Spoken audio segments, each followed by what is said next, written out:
তোমাকে যে আমি বলছি যে তুমিও আয়েশার মতো, তো তুমি একটা ছোট ব্লাউজ পরে আছো, তোমার পেট ফ্রি, তোমার পেট ফ্রি, তোমার হাত ফ্রি, দেব দেখে ভাসুর দেখে, কিভাবে আমি তোমাকে বলবো যে তুমি একটা ভালো মহিলা? তুমি শয়তানকে মেনে চলো। আল্লাহ নবী তোমাকে বলছেন তুমি শয়তান।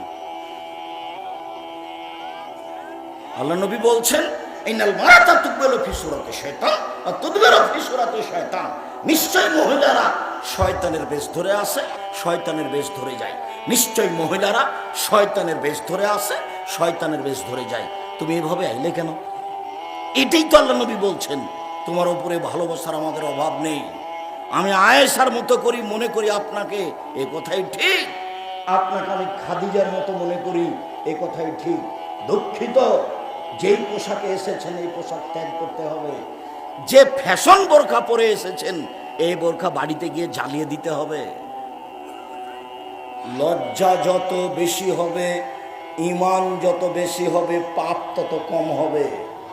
ঈমান যত কম হবে, পাপ তত বেশি হবে।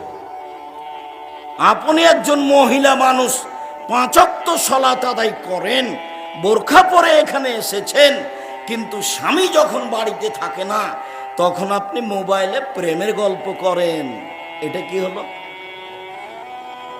তার মানে বোরখা আছে ঠিকই, নামাজ আছে ঠিক, কিন্তু ঈমান আছে কম, যার কারণে পাপ 6 স্থানে চালু আছে। এই বৈঠকে হাজারো ছেলে আছে যারা 5 ওয়াক্ত সালাত আদায় করে, যাদের মুখে দাড়িও আছে, যাদের প্যান্টটা টাকনোর ওপরেও আছে, ওদের মোবাইলে ল্যাংটা মেয়ে নাচে। কেন বলো তো নাচে? কেন নাচে? তার ঈমান কম। এদিকে দেখো, আল্লাহ রাসূল বলছেন, আমার হাতের দিকে দেখো, এদিকে দেখো, এই ছেলে, আল্লাহ রাসূল বলছেন আর ঈমান ওয়াল হায়াউ কারনাউ জামিয়া, লজ্জা এবং ঈমান একসাথে লেগে আছে। লজ্জা এবং ঈমান একসাথে লেগে আছে। এই যা রফিয়া আহাদুহুমা রফিয়াল আখারো, লজ্জা চলে গেলে ঈমান চলে যায়, দুইটার একটা উঠে গেলে আর একটা সাথে সাথে যায়।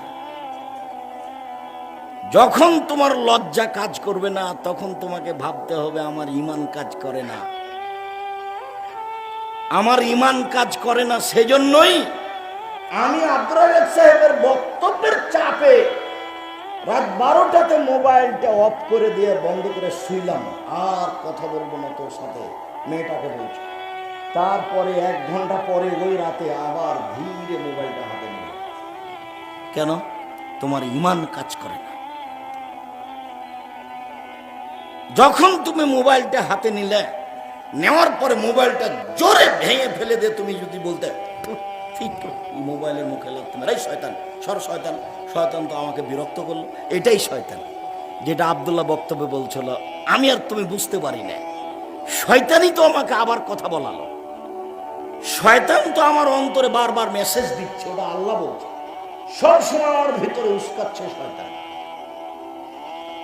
উপস্থিত বৈঠকের মুসলিম বোন, আপনার লজ্জাবোধের দাবি রাখেন একটু।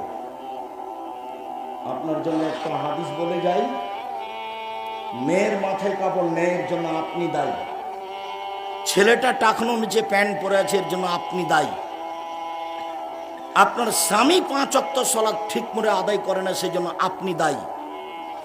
দেখেন আপনাকে আমি দেখাই, এরপরে আমি আলোচনায় যাচ্ছি। আলোচনা অল্প সময় হবে, এ কথাই ঠিক। আপনি বিরক্ত হবেন এরকম প্রয়োজন আমাদের নেই।